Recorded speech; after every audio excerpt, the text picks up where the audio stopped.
Hi, folks, and welcome to probably one of the most important sessions you'll ever see because we've pioneered yet a better way for you to buy property.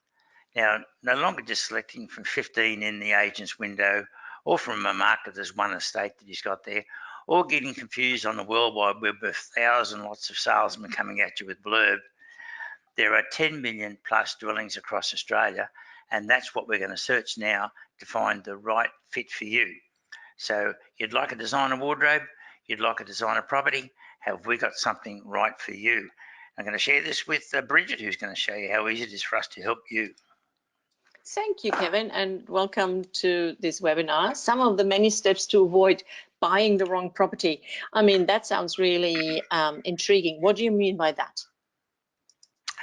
Well, we've been around for 26 years, putting people into property. In that time, we've found that the statistics are that 90% of people can only afford to buy 2 investment properties, and most end up on the pension. Those that buy their own home mostly buy the wrong sort of property after a few years, and after 6 years the shoe becomes too tight in the feet. They've got to shift, and that shift cost them just $40,000 alone. It's a big setback in their steps towards trying to get retiring wealthy of the pension. So we thought we'd change all that by coming up with some great ideas for them to avoid the mistakes. Here we So go. exterior construction, that's your favorite topic. And what does it mean? Am I buying the red one or the green one? What are you explaining here? Well, when we started the club 26 years ago, we did a lot of research on the right sort of properties to buy and the ones to avoid. And we banned lightweight construction. And on the left-hand side, you can see there's not enough solid construction in that place, and it collapsed down. Now, when it's solid, you don't have that problem. When it's lightweight, you have movement, and that movement can let water in. And once you get water in, it can do all sorts of damage. You could do $60,000 worth of damage in one townhouse alone if it does get through. So it's just simply not worth the risk. So we take all the risk out of it for you. But before you buy, we get you to check how it is constructed. Okay, 26 years ago, lightweight was obviously a different material. They came a long way since then. And our builders also have a 10-year cladding warranty, which you have invented.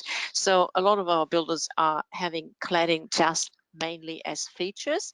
What that means is I had a member calling me from New South Wales asking me the question, is this house all around brick and veneer? And I'm like, yes, because he was thinking, oh my God, only the front has brick and the side walls and the back wall will be cladding like some builders do, and you can hardly tell because if they are rendering it, it's really hard to see the difference. So we obviously try to go brick veneer as you recommend, and then if you see cladding, in most cases it's for feature. There are also some developers where the covenant wants the builder to look different so that not every house in the street looks the same, and for that reason sometimes they use cladding to make it a design feature. But as in general, you're absolutely correct. Lightweight should not be more than a feature in your building. And wow factor, you are an expert on wow factor, Bridget. I'm a woman, so I like to have a house which not only lives well, but it should look well as well. So obviously research to identify what sets my house apart. And when I speak to our members and they're looking for house and land packages, obviously you don't want to look like every house in the street. If you're an investor and you like to rent it out, you might want to have a point of difference which attracts the tenants. If you are buying a house and you're living in it yourself, you obviously have some designs and some styles and some ideas, what makes it a wow factor for you. So just don't go for the best one or the first best one, I wanted to say. Just have a look that your house has something which stands out from the crowd. And on the long run, obviously, when you sell it down the track or you want to rent it out at the end, you make more money because your house looks better or different or just wow from the others in the same street. And we'll cover a bit more on that a bit later. So we'll go through a couple of the other things we get people to look at. And so the shops, you always want somebody to be close to the shops. So what does it really mean if you want to have a good walk score? Is there any downside to that? Well, there always is, because if you want to be close to the shops, then there's a lot of traffic going to and from the shops, buses and trucks, etc. And it may well be that after a couple of years, this gets on your goat, and you think, Mm, I'm too close to the shops. I've got all this noise. I don't want it. And then you lose mm. 40 grand in shifting to something else. So it's important to look at the shops, but look at the downside of being near the shops as well. Exactly. And normally they get supplies like 4 o'clock in the morning, and that's not the time when you want to hear a truck in front of your window. Exactly right. So we need to another important thing, which is rentability. Now, why are we looking at rentability, Bridget? Well, I think you are making more millionaires than anybody else. So people are going traveling. They're gonna go on a cruise. They're traveling around Australia. They want to live with the grandchildren in Darwin for a year. So I think it's a good idea that you have a good rentability. What's your taking on that? Well, I look at rent for two reasons. Before you buy, if you check out the rent and you work out your rent return, and in my book I've got a calculator you use to work that out, and you get a 2.5% rent return, that really tells you your price is too high. Now, if you're getting a 5 or 6% rent return, that tells me that you're buying at a better price. Then you can compare the rent return you're getting on your proposed property you want to buy to live in or invest in, and then you go comparing that up and down the street. Normally that's an impossibility, but as you know, inside the club, we do know what they've rented for up and down the street. We do know what they've sold for up and down the street, and we give you this information in writing.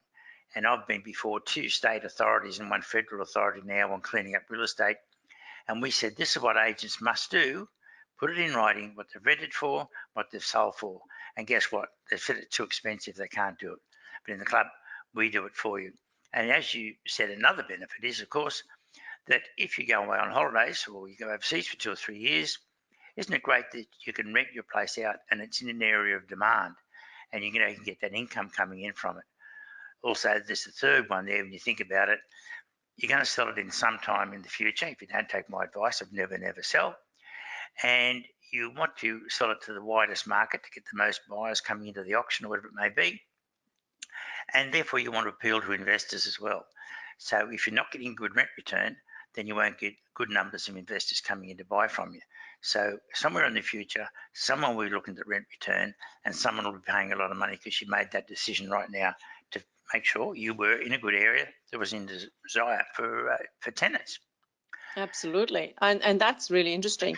And most people say, oh, I want to be close to the bus line or the train line, or I want to be, 5 minutes to the CBD. But what is the downside really of that? I mean, what do you think? Well, I think you've got to think about this very carefully and do a bit of research on it. Now, I was going to buy some houses backing on a railway line. Now, I thought that needed investigating, and I thought, I won't buy. When I checked with the people who were backing onto the railway line, they said that was a concern for them in the first week. After that, the only train that woke them up was the train at the time that they normally woke up. Other than that, they just never noticed the train. And then they said to me, look at the front of our place. It's a quiet street.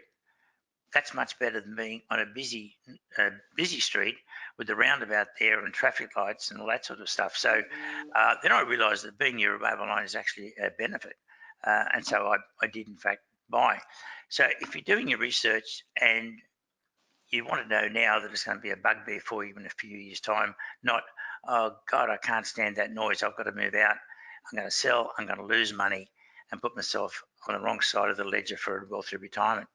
So it's a big thing. Look at it now, analyse it, check it, because if you make the wrong mistake and you buy where there's traffic and noise and it gets beyond you, it's going to cost you a lot of money to fix that mistake up. Absolutely. Yeah. And you need your good night's sleep, don't you? Indeed, keep my good looks up. I need my good sleep. Question number 3, one of the many questions we recommend to ask yourself is, is my need in 3 years' time the same like it is today? And what's about in 6 years' time? So you have a really good explanation to that, because life changes. And as you say, we should hold on to our properties as long as possible. So what is your take on that? Well, with a tenant, in 3 years' time, if it doesn't suit them, because kids are grown up and they're now going to high school, they can easily rent somewhere else closer to the school. Or if they've moved to another job, they can simply rent closer to that job.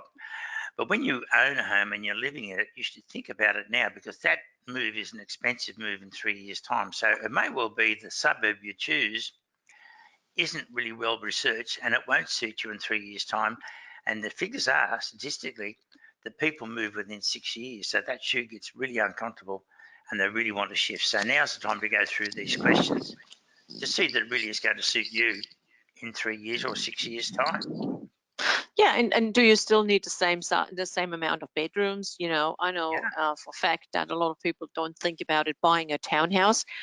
When you're younger, it's nice. It doesn't bother you that you have to walk up and down the stairs. But if you want to keep it for your forever home, it might be a problem health-wise, or it's just annoying to walk up and down the stairs. So there are a lot of factors to think about what the house needs to have today, which suits you in 3 years' time, 5 years' time, 10 years' time, whatever your time frame is.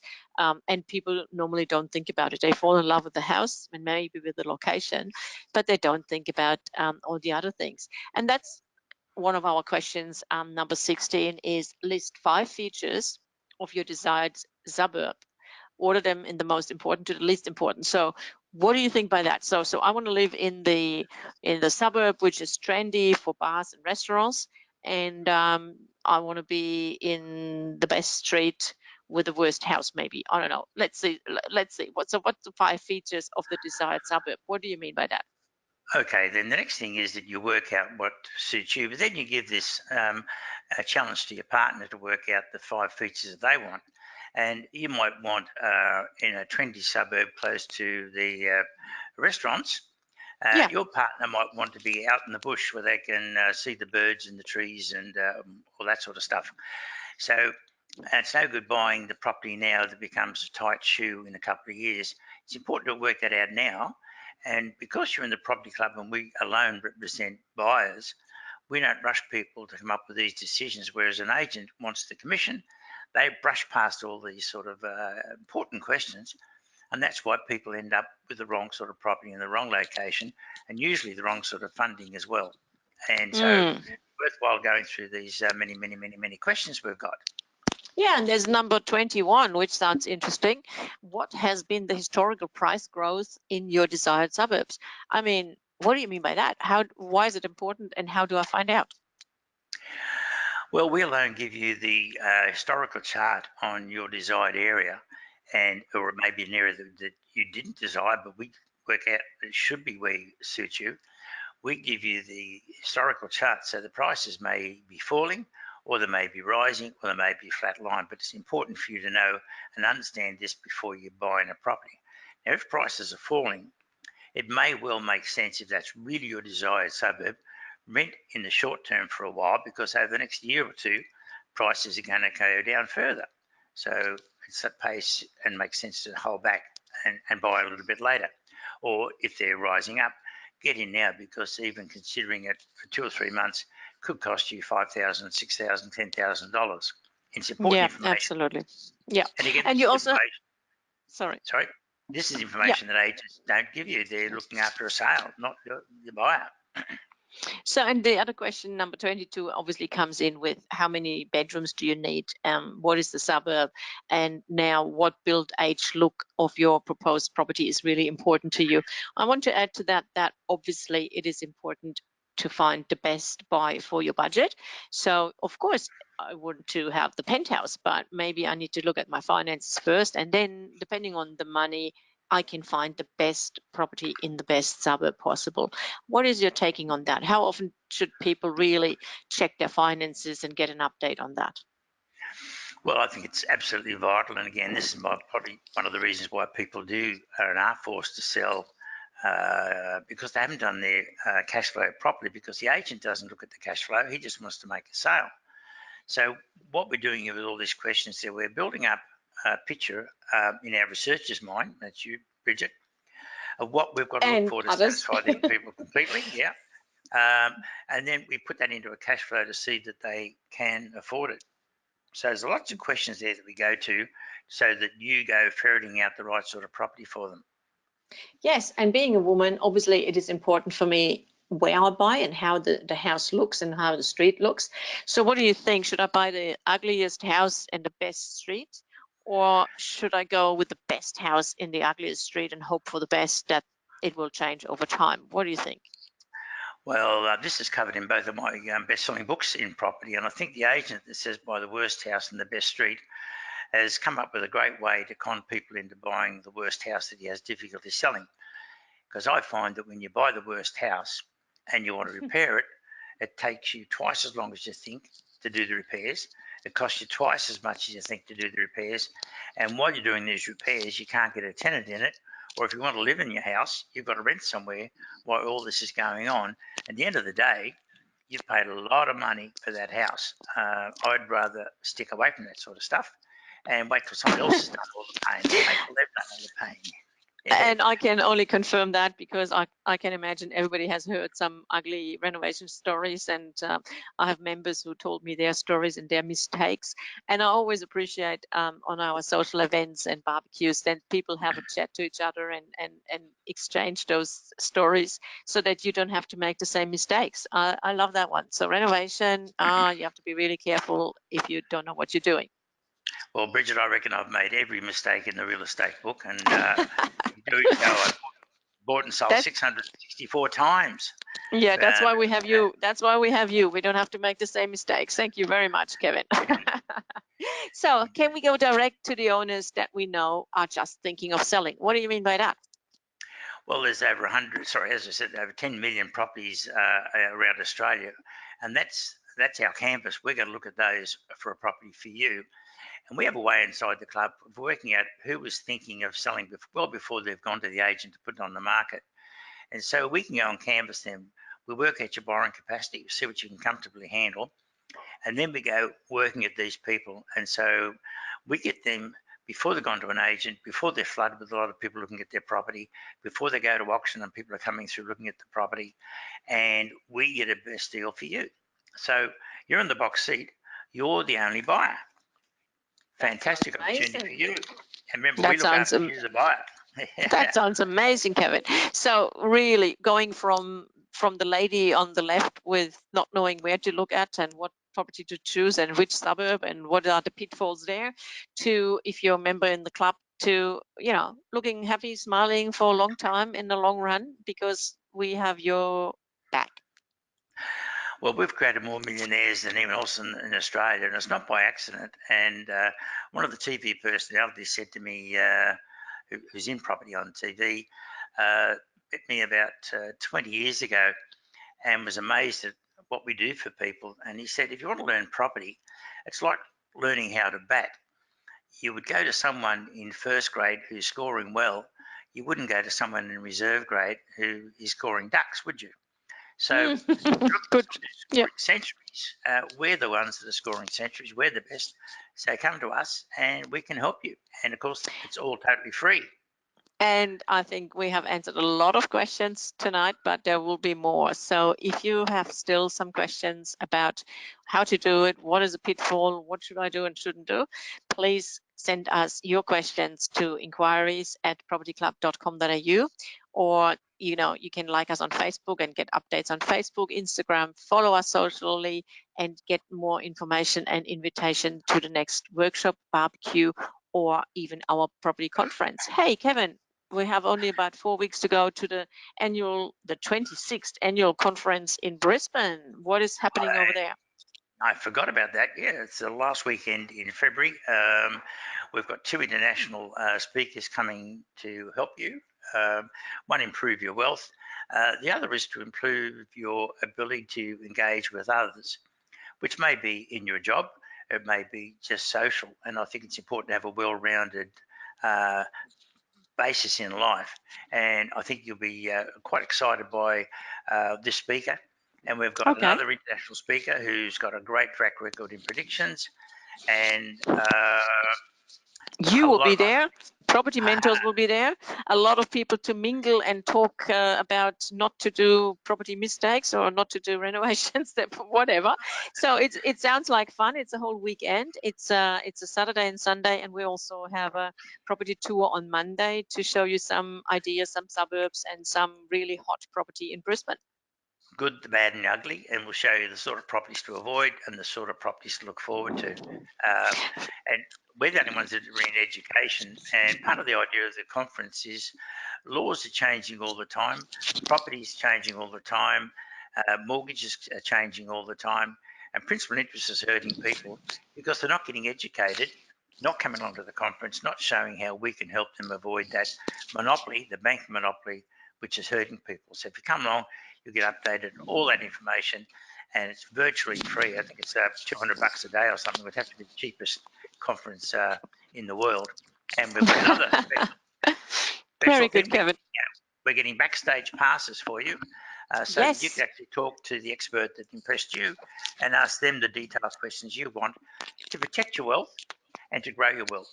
So that's vital. Wow. So hands on to the speakers if you're interested in having a backstage chat. That's new and that hasn't happened before. So I'm looking forward to that idea. That's really great. So Kevin, thank you very much for your wisdom as always and your time. And I'm Bridget Kraft. I'm the property researcher here in Queensland. And I'm looking forward to your inquiries at propertyclub.com.au. Until next time. And if you're in Newcastle, I'll see you on the 31st of January. Jenny Steed's running an event there. And 1st of February, I'll be with Joe Linko and the team down in Sydney. And on the 2nd, I'll be in Adelaide. So Wow, catch you all traveling a then lot. and catch you at the conference. So go, go, go.